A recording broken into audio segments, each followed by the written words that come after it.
Hey there, it's Saturday, February 13th, and I just pried myself off the chair to come out here in the garage. We're going to finish this lap joint first so that glue can start to dry, and then we're going to go in the bus and try to figure out what the next step is. Alright, so I just put this out here in the grass. Our piece of wood is kind of warped. I'll show you. I don't know if it'll show up in the camera lens here, but kind of shaped like a banana. That don't look so bad in the camera lens, but in my eye it does. So anyway, my little trick here is to lay the wood down and let the sun dry out the concave side and the humidity of the grass on the convex side. Or actually I said that backwards. We want the sun to dry out the convex and the grass to expand the concave, and it'll straighten it out. Got to watch it though, because it'll go too far on you. So I'm just going to give that a few minutes and keep checking it and get going on this thing. All right, that's way better. Let's give it a test fit. All right, we are ready to put this together. I used a belt sander and kind of took a little bit off here and there to get the levels right. I'm shooting for just a little bit of a lip, so I can use the belt sander on this little piece here on the end to kind of smooth out everything and not be too thin. You know what I mean? So I think we're okay. I drilled a bunch of holes in here. I got a bunch of these 1¼ deck mates. They are nice because they have this little bit of a drill point on the tip, so they tend to not stick so much. So we're going to be smearing a bunch of glue on this thing, and I got my pipe clamp here so I could squeeze the seam tight, put in a couple screws, you know, every so often, and squeeze with the pipe. And then once I get that done, then we'll just come in, put the rest of the screws in there, and we could set this off to the side to dry. I guess we'll leave this till tomorrow just to be sure that we're absolutely cured, and we'll move on to other things. Well, so far I'm not too happy with how this is coming out.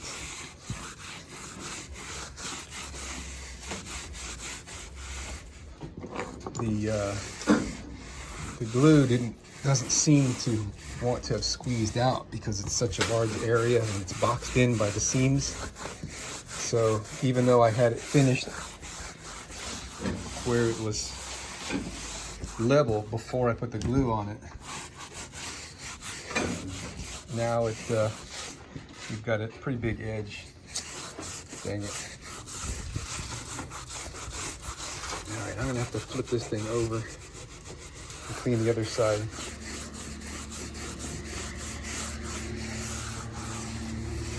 When worst comes to worst, I'll just cut this off and put another piece on if I have to. Well, I'm giving it a B grade.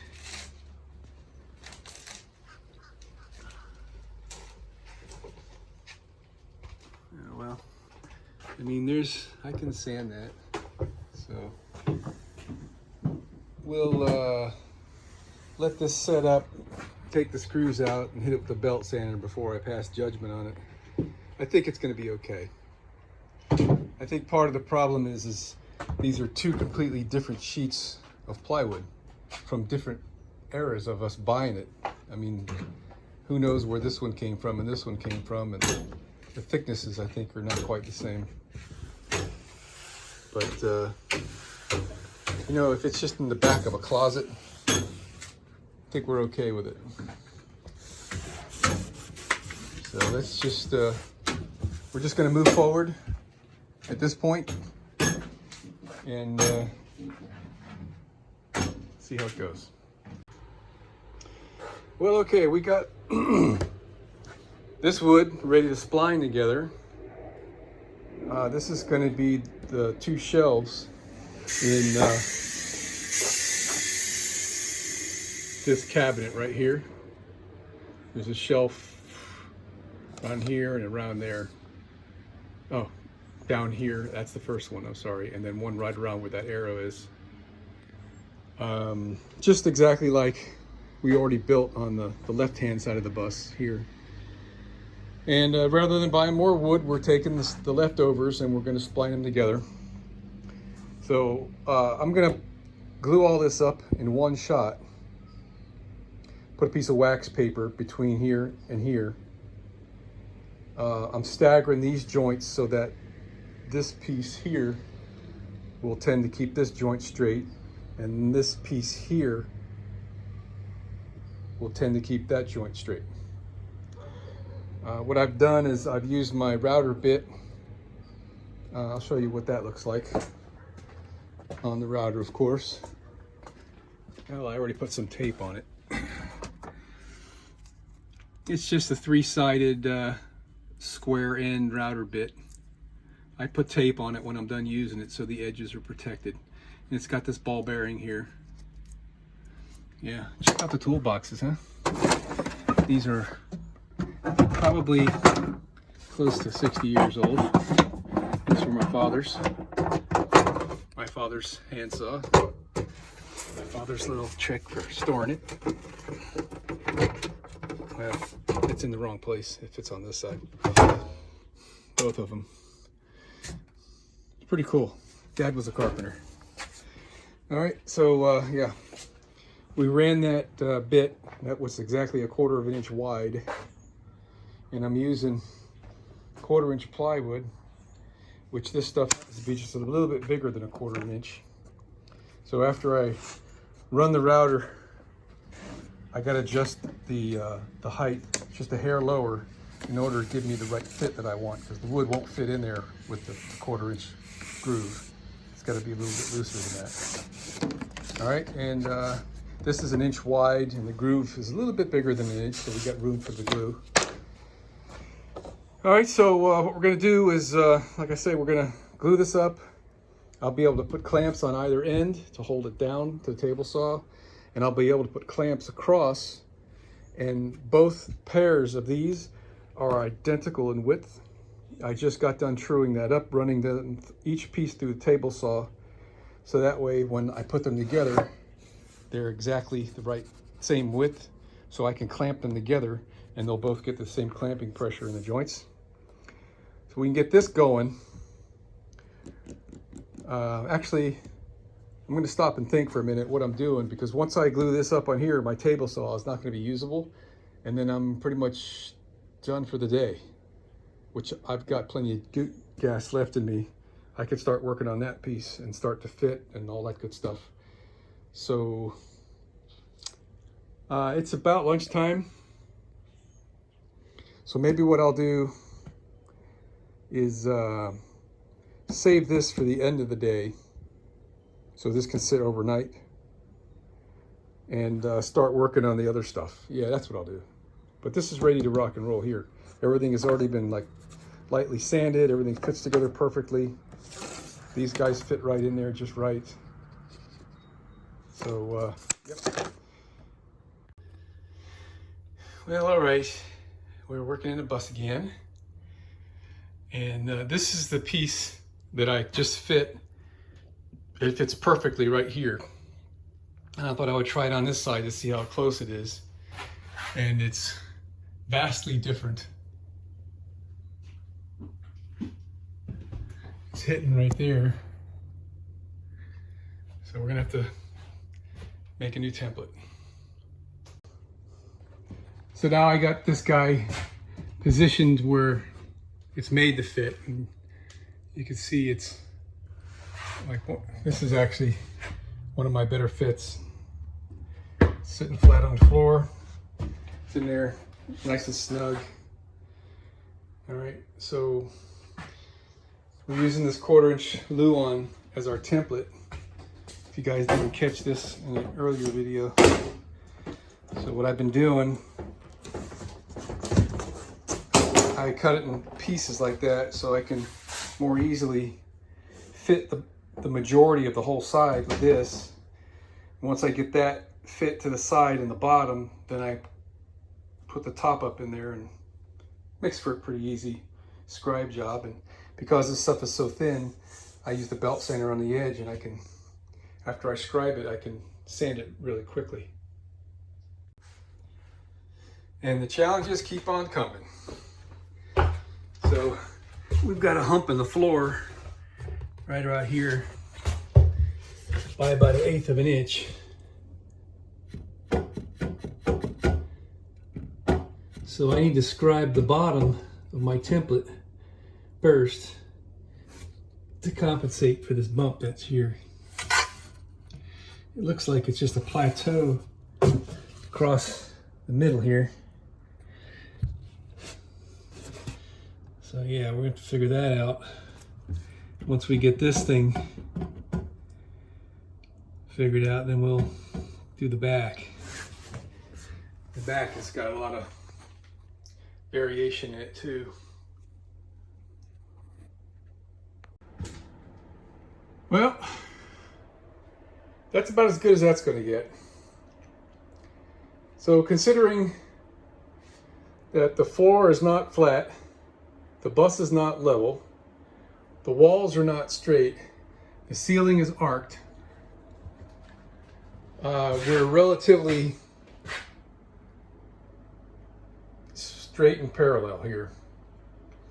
The gap in our door is about 5/16 of an inch wider at the top than it is at the bottom, which is something you can't see, and I'm okay with that.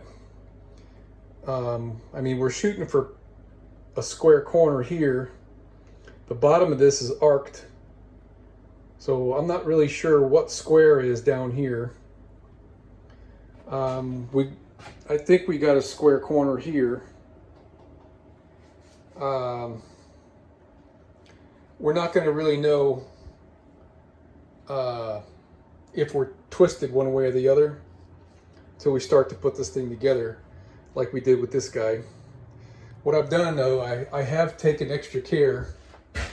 I've been using my level just as a reference. I know we're not level in this bus, so the bubble is just like leaking over the right side of the line there.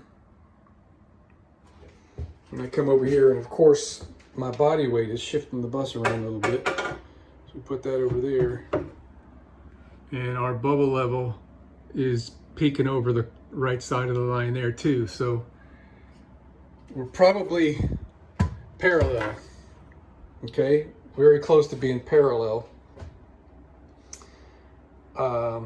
You know, it's pretty complicated. It doesn't look like much, but to get all this to line up, I'm going to put my grooves in here and here next. Kind of running out of gas. Never did eat lunch. The screws are still in that because I want to wait till tomorrow to pull those out and then plug all those holes. And that's made it a little bit perilous moving this thing around. But I'm good. I got my fit very, very, very close all the way down. So I'm happy with that. And the bottom is scribed and the top is scribed. So, you know, this is in there really well. I'm feeling good about it, but a little apprehensive because, like I said before, you never really know what you're getting until you start to put the sides in and see things are coming out square. Yeah, let me see. Oh yeah, I really can't. These are not perfectly straight up and down. I was going to check for square in the corners here. So that's something that we're going to have to do like we did with that one. And this one here is when it's time to do the installation. That's when we square up everything. And hopefully everything will cooperate. This guy's come out well. I don't know if I recorded this already. I sanded these flat to flush with that, and I filled in the goop here. I got a couple of faux pas with my belt sander and put a gouge in the wood here, and also one over there. This joint compound does a great job. It's very easy to sand, and it's pretty hard. So I plugged up all the holes. So this is ready for a sand here, and probably this is done. Then I got to run the router on the corners. All right, I'm rambling. Man, I almost forgot to glue these shelves together.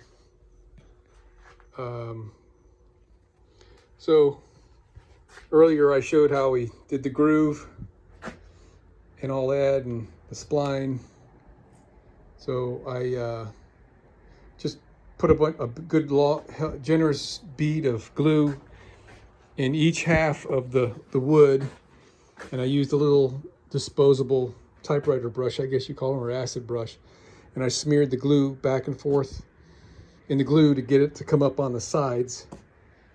And then on the spline, I put a very light coat of glue on the spline, back both sides of it, slipped it into the groove, and then I filled in the little corner between the spline and the edge so that I'd have plenty of squeeze out on the middle on both sides, and clamped it down to the table saw so it's straight and flat. These clamps tend to bow up the wood under, it pulls up because they themselves bend when you tighten them. Kind of can't see it, I guess. But yeah, so tomorrow we'll be able to take this apart. I've got the wax paper separating them so that way we won't get so badly stuck together. They still stick together a little bit, I don't know, but hopefully this time I did a better job. Last time I did one of these, the wax paper got stuck in the seam when I pushed the wood together, so this time I was real careful to pull this back and forth to make sure it stayed out of the seam. So hopefully we did a good job on there. So all right, gonna call this a night. Let me move my table saw out of the way of the garage door. Yep. All right, so tomorrow we're gonna put the grooves in that guy and the other one that's in there and start to put this thing together. There's still a few more pieces I gotta cut, but I could start with this. I've got to put the divider. There's a shelf here and there's a shelf here and then there's a divider. So I've already cut these two shelves. I need to get a piece of wood for this divider, and then there's a piece of wood across the front of this that shelf sits on. I still have to find a piece of wood for that. Hopefully we've got a piece laying around somewhere. There's a lot of it up back there on the patio that I'll have to go looking through. Hopefully I don't have to spline more wood together because that's such a pain. It takes so much time. Good night.